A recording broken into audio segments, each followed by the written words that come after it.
When we discussed the Progressive Era, there were many reforms that directly impacted the government and the way that the people were able to participate in their government.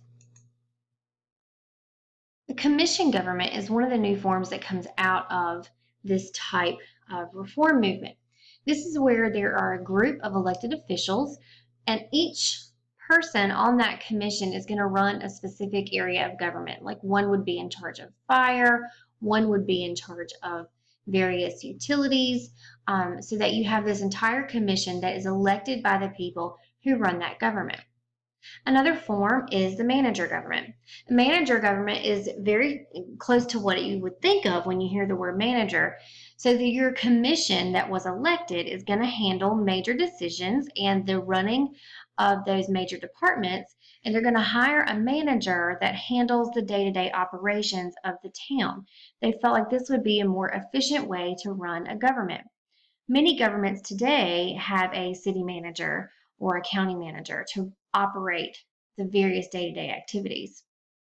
They felt like this had better control over the public interest, and they also felt that all of these utilities, things like water and access to water and power, should be publicly owned, meaning that the government should control those as opposed to a private entity, which could possibly exploit the people to use that service. So there are going to be some big changes when we look at governments.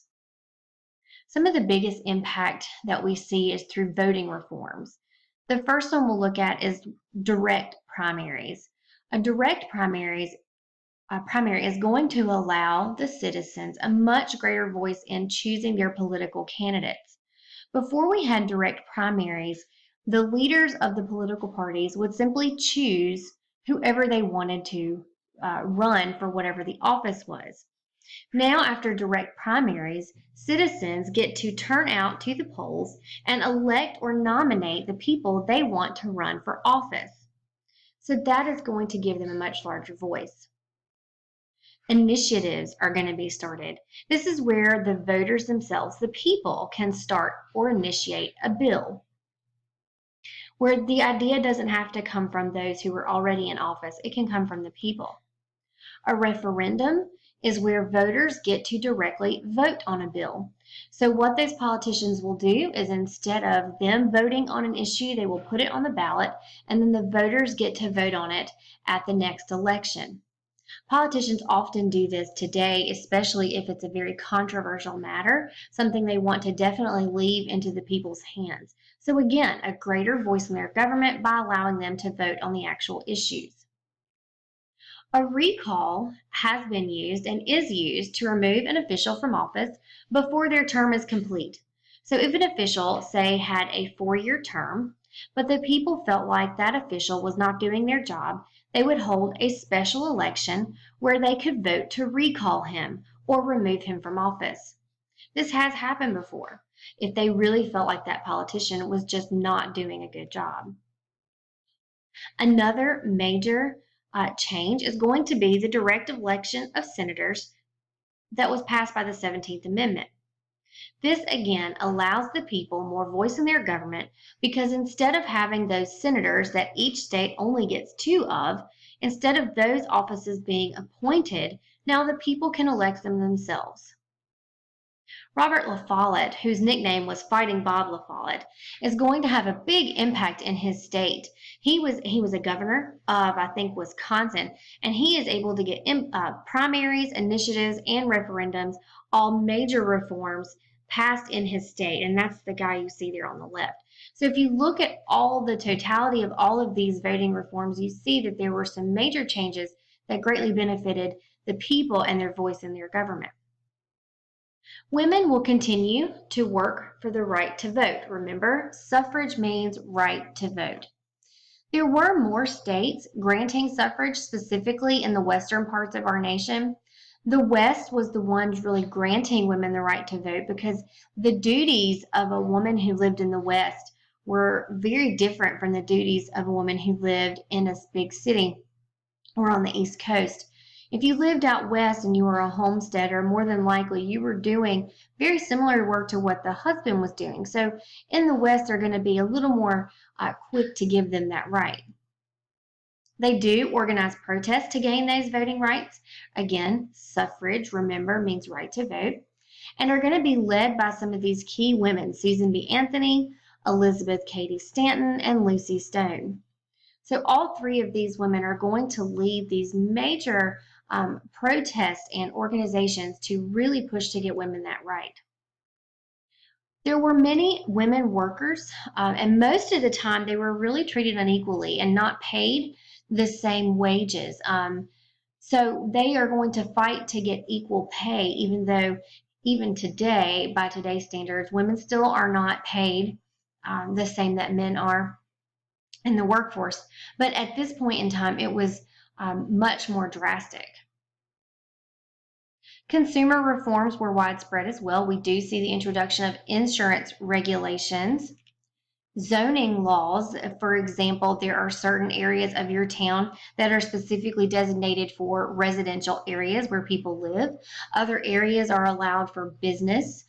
There are certain times when they have to be zoned for waste disposal. So they put these zoning laws to protect consumers. They also put in building codes. This is for the protection and safety of consumers to make sure that they are putting up these buildings that are going to be safe for people to be in. Another consumer protection is going to be the introduction or the beginning of the FDA, or the Food and Drug Administration. This is one of the only government agencies that comes about as a direct result of the book, The Jungle, written by Upton Sinclair. This book comes out and it had such a great impact that it's going to directly lead to the investigation and then creation of the FDA.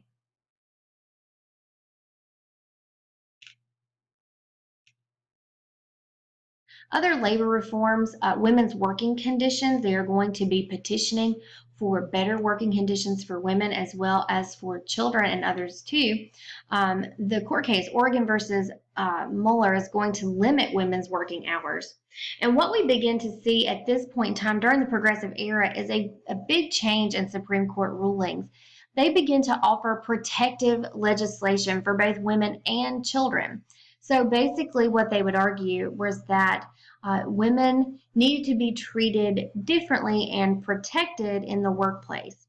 Now, this protective legislation is going to pose a problem for the more modern feminist movement as they begin to argue that women should be treated equally to men instead of a protected status. But you do start to see this protective legislation coming out of, or protective rulings coming out of the Supreme Court. The income tax is going to be established. This is going to come about by the 16th Amendment, and it is going to replace tariffs. Remember, a tariff is a tax on imports, and it replaces those tariffs as the government's main source of revenue very quickly. Many consumers really liked this because if you think about it, a tariff is going to raise the prices of a good. So this is going to help those goods stay at a lower price for those consumers. So when the income tax comes in, it replaces those tariffs and creates a new revenue source. The government begins regulating trust in a more aggressive manner. We also see prohibition. Prohibition is the banning of alcohol and is going to be worked for by many, many people, one being Carrie Nation, who we'll talk about, and groups like the WCTU, or Women's Christian Temperance Union. They work tirelessly. They first start going state by state, getting them to ban alcohol, and eventually do get the 18th Amendment passed. The 18th Amendment is going to ban alcohol, going to begin prohibition, and support the Volstead Act, which is what the law that came out that really bans it. And then the 18th Amendment supports that and allows it to happen. So the 18th Amendment is very controversial because it was the only amendment that really tried to regulate a behavior that people could do in the privacy of their own homes.